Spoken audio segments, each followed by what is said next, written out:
Ал сәлеметсиңер ме балдар? Бүгүн биз физиканын эң алгачкы бөлүмү, негизги бөлүмү бул механика курсу менен таанышабыз. Механика бул дененин, физикалык дененин козголус заңдарын зерттейтин кылым болуп табылат. Жалпы механиканын заңдарын тужурумдаган калым бул Исаак Ньютон. Ал 1642 және де 1727 жылдары өмүр сүргөн. Бизди коршогон кеңистик бул материя болотун болсо, материянын ерекше бир касиети балдар онун өзгөргүчтүгүндө. Себеби баардык денелер үнөмө үздүксүз козголуста болот. Яғни онун кеңистиктеги орну өзгөрөт, убакыты өзгөрөт, жылдамдыгы өзгөрөт. Дал болсо, бирок балдар табигаттагы бүкүл козголуш заңдарын биз Ньютон заңдары менен түшүндүрө албайбыз. Сондуктан да балдар Ньютон заңдарына гана негизделген механиканы биз классикалык механика деп атайбыз. Жалпы механиканын өзү 3 бөлүмдөн турат. Бул кинематика, динамика, статика. Кинематика дегенimiz бул козголуштун себеп салдарын карастырмай, тек гана анын геометриялык орнун, онун координатасын аныктайт балдар. Мисалы, учак Москвадан Алматыга учуп келе жатыр десе, учактын жылдамдыгын, онун түсүү убактын, онун онун жүрүп өткөн траекториясын, узундугун аныктайт. Ал динамика дегенimiz осы козголустун себеп салдарын аныктайт балдар. Яғни козголус неден пайда болду, учак эмне үчүн, калай учту деген суракка жооп берет.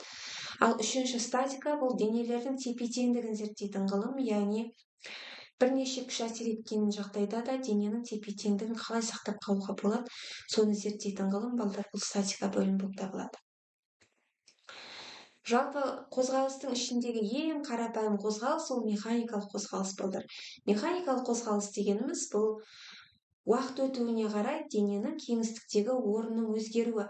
Мисалы, сендер мектепте үйгө дейин барасыңдар, А точкадан Б точкага орун ауыстырдыңдар.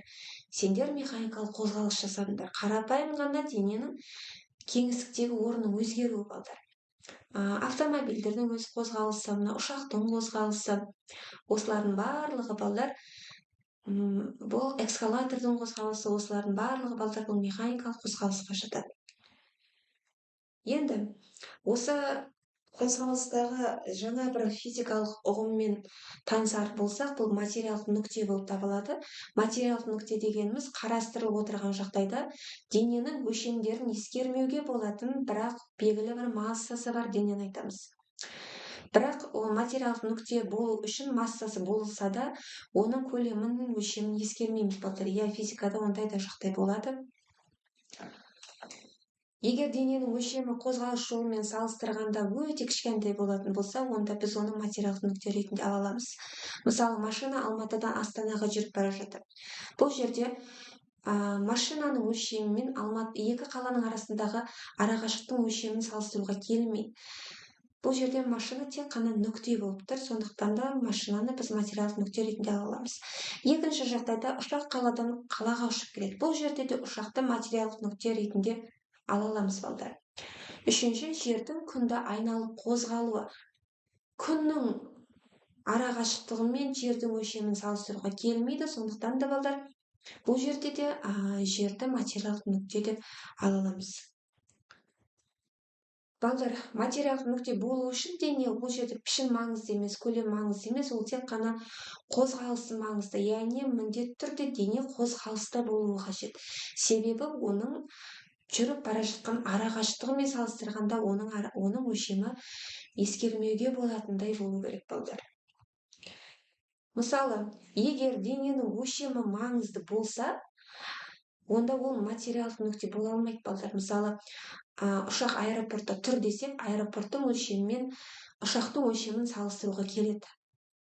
Бул жерде учак материалдык нүкте боло албайт. Эгерде өлчөм менен пишим маңызды роль аткаратын болса, ол жерде дене материалдык нүкте эмес балдар. Дене материалдык нүкте болуу үчүн балдар эстериңе сактаңдар, онун міндетті түрдө массасы болуу керек. Экинчи, ол өлчөмү эленбеу керек. Үчүнчүсү, ол козголуста болуу керек. Ал эndi осы такырыпта биз тесттик сурактарды талдайтын болсак, Бірінші сұрағымыз, дене қандай жағдайда материалдық нүкте бола алады дейді. А варианты, ұшақ Астанадан Москваға ұшып келеді. Әрине бұл жағдайда бола алады балдар, иә. Екінші, ұшақ екпін алу жолына шықты. Ұшақ енді қозғалысқа түсейін деп жатыр, әлі ол қозғалысқа түскен жоқ. Яғни ол жерде ол материалдық нүкте бола алмайды. Және де үшінші вариант, бұл коньки тебуші мәре сызығын кесіп өтті. Жоқ, бұл жерде де коньки тебушінің әжептәуір өзінің өлшемі мен көлемі бар балдар. Бұл жерде оны материалдық нүкте ретінде ала алмаймыз. Ендігі сұрақ, дене материалдық нүкте бола алады қандай жағдайда? А варианты, трактордың топыраққа түсіретін қысымын есептегенде. Жоқ, трактордың белгілі бір өлшемі бар, топырақтың да өлшемі бар, бір-бірін салыстыруға келеді. Бұл жерде оны материалдық нүкте ретінде ала алмаймыз. В. Зымыранның биіктігін анықтағанда. Жоқ. Зымыранның биіктігін анықтағанда оның зымыранның біз өлшемін де қарастыра аламыз, яғни ол жерде ол нүкте болып тұрған жоқ. Үшінші, ұшақтың әуежайға қону кезінде. Ұшақ пен әуежай екеуі екі дене, бұл жерде ұшақты біз нүкте ретінде қарастыра алмаймыз. Төртінші, цилиндрді қолданып болат шардың көлемін анықтау.